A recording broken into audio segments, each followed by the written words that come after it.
Welcome to my channel. Today, we're going to discuss one of the most fundamental unsupervised learning techniques in machine learning, clustering, with a deep focus on K-Means and DBSCAN algorithms. Imagine you have a massive dataset of customer behavior, and you want to group similar customers together. But here's the catch.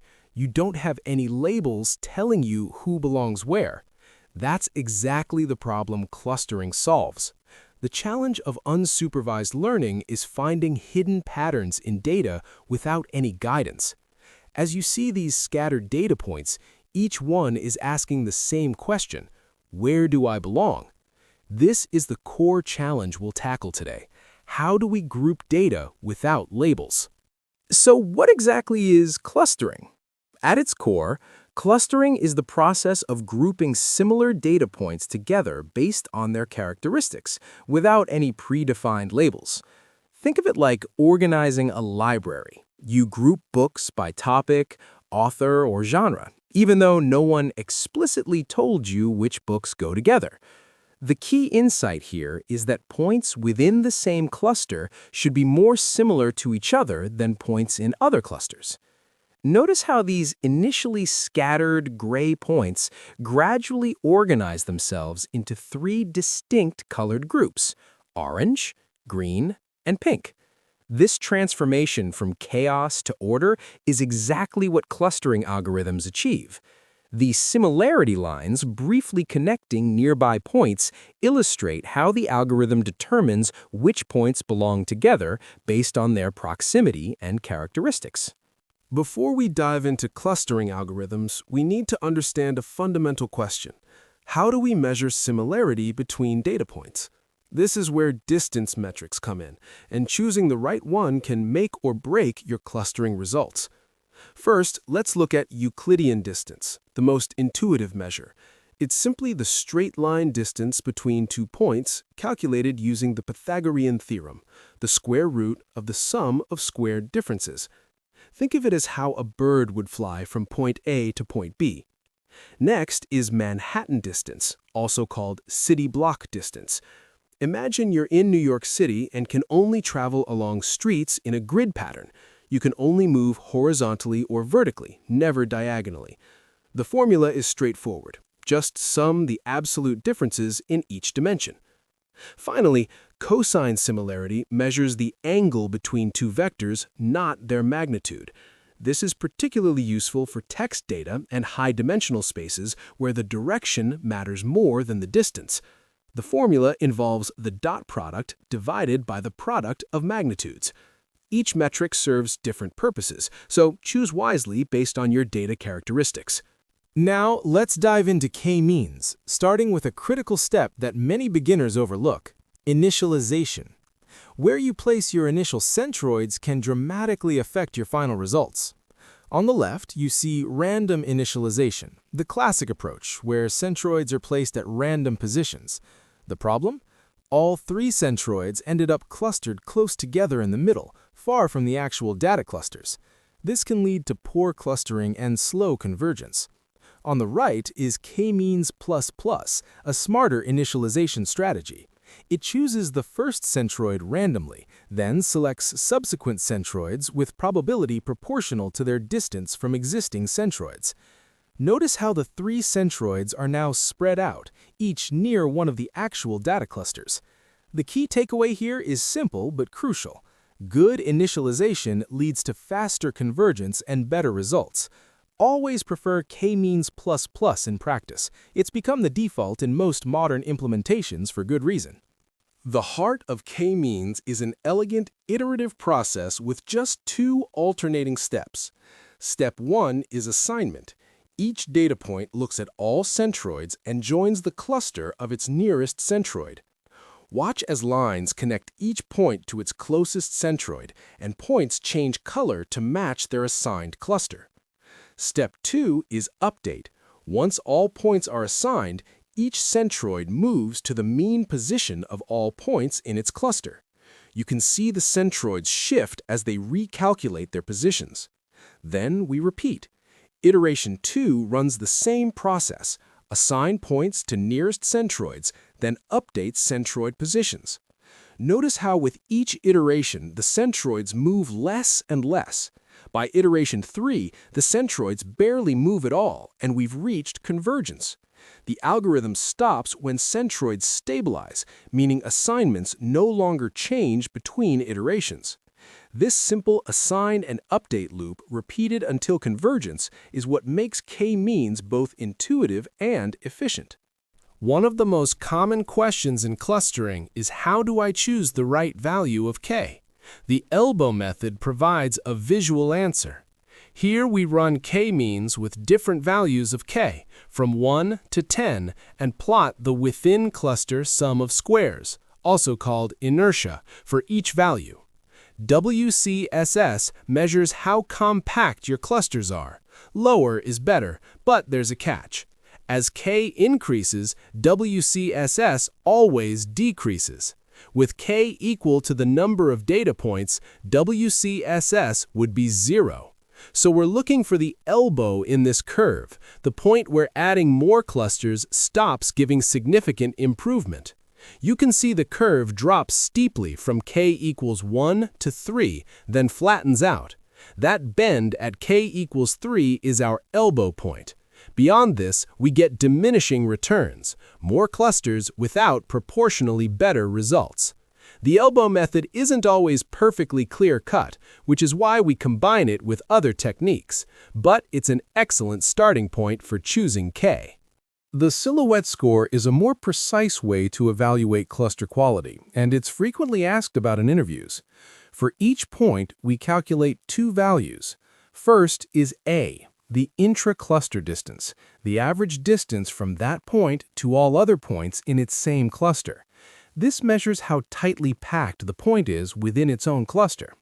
Second is B, the nearest cluster distance, the average distance to points in the closest neighboring cluster. This measures separation from other clusters. The silhouette coefficient for each point is then B minus A divided by the maximum of A and B. The result ranges from -1 to +1. A score near +1 means the point is well matched to its cluster and poorly matched to neighboring clusters, exactly what we want. A score near 0 means the point is on the border between clusters, and a negative score indicates the point might be in the wrong cluster entirely. By averaging silhouette scores across all points, we get an overall measure of clustering quality. Higher is better, and we can compare different values of K to find the optimal number of clusters. Now, here's something critical for interviews: understanding when K-means fails. K-means makes strong assumptions about your data, and when those assumptions are violated, you'll get poor results. First, consider concentric circles, an inner ring of points surrounded by an outer ring. K-means will try to divide this vertically or horizontally, completely missing the natural circular structure. It simply cannot handle non-convex shapes. Second, look at moon-shaped or crescent clusters. These interleaving arcs are a nightmare for K-means because it always creates spherical boundaries. The algorithm will split each moon in half instead of recognizing them as separate clusters. Third, varying density is another failure case. If one cluster is dense and compact, while another is sparse and spread out, K-means struggles because it treats all clusters equally, often splitting the sparse cluster or merging it incorrectly. The common thread here is that K-means assumes spherical clusters of similar sizes and equal densities. When your data violates these assumptions, you need a different approach. Which brings us to DBSCAN. DBSCAN, which stands for Density-Based Spatial Clustering of Applications with Noise, takes a fundamentally different approach. Instead of assuming spherical clusters, it groups together points that are closely packed, points that have many neighbors within a specified radius. DBSCAN introduces three key concepts. Core points are the backbone of clusters. These are points that have at least min points neighbors within their epsilon or epsilon radius. They're shown in green, forming the dense core of each cluster. Border points are within the epsilon radius of a core point, but don't have enough neighbors to be core points themselves. They're on the edge of clusters, shown in orange. Noise points are outliers. They're not close enough to any core point and don't belong to any cluster. These are marked separately and excluded from clustering results. Notice the epsilon radius circle expanding around a core point. This visualizes the neighborhood that DBSCAN uses to determine density. The two key parameters are epsilon, the neighborhood radius, and min points, the minimum number of neighbors required to be a core point. Choosing these parameters well is crucial for good results. Let's walk through exactly how DBSCAN works, step by step. Step 1. Pick any unvisited point from the dataset. It doesn't matter which one. The algorithm will eventually process all points. Step 2. Examine its epsilon neighborhood. Draw an imaginary circle of radius epsilon around this point and count how many other points fall within it. Step 3. Check if it's a core point. If the neighborhood contains at least min points, congratulations, this is a core point, and we've found the seed of a cluster. Step 4. Expand the cluster. This is where DBSCAN gets interesting. From our core point, we add all points in its epsilon neighborhood to the cluster. Then, for each new point that's also a core point, we recursively expand by adding their epsilon neighborhoods too. This chain reaction is called density reachability, and it's how DBSCAN discovers clusters of arbitrary shapes. Watch as the first cluster grows outward from its initial core point, adding all density-connected points. Then the second cluster forms separately. Step 5. Mark noise. Any points that were never reached during cluster expansion are labeled as noise. These are the isolated points that don't belong to any dense region. Notice how the algorithm automatically determined there were 2 clusters plus some noise points without us ever specifying K. Now, let's put K-Means and DBSCAN head-to-head to understand when to use each. Starting with cluster shape, K-Means only works well with spherical clusters, while DBSCAN can find clusters of any arbitrary shape, moons, rings, blobs, you name it. For parameters, K-Means requires you to specify K up front, which can be tricky if you don't know the natural number of clusters. DBSCAN needs epsilon and min points, which relate to the density characteristics of your data. Related to this, K-Means produces exactly K clusters, no more, no less. DBSCAN automatically detects the number of clusters based on the data's density structure. Outlier handling is a major differentiator. K-Means assigns every single point to some cluster, even clear outliers. DBSCAN explicitly identifies and marks noise points, which is valuable for anomaly detection. For varying density data, K-Means struggles because it treats all clusters equally. DBSCAN handles varying densities somewhat better, though it can still have issues with dramatically different densities. Finally, time complexity. K-Means is O of n times K times the number of iterations.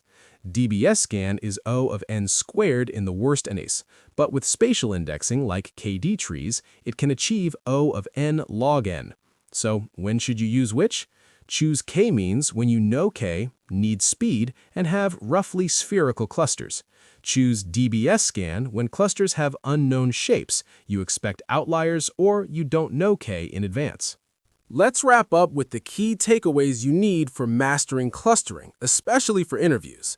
First, remember K-Means for speed. It's your go-to when K is known and clusters are roughly spherical. It's simple, fast, and works well in many practical scenarios. Second, always use both the elbow method and silhouette score together to find optimal K. The elbow gives you a visual estimate, while silhouette provides a quantitative measure. Third, always prefer K-Means plus initialization over random initialization. It's now the default in most libraries for good reason: faster convergence and better results. Fourth, reach for DBSCAN when you expect outliers or arbitrary cluster shapes. Its ability to mark noise and find non-spherical clusters makes it invaluable for real-world data. Fifth, remember that distance metric choice matters enormously. Euclidean works for most low-dimensional numerical data, but consider Manhattan for high dimensions or cosine for text. Common interview questions include, when would you choose DBSCAN over K-Means? How do you handle data with varying densities? And what are the limitations of the elbow method? Think about these carefully. Finally, know your complexities.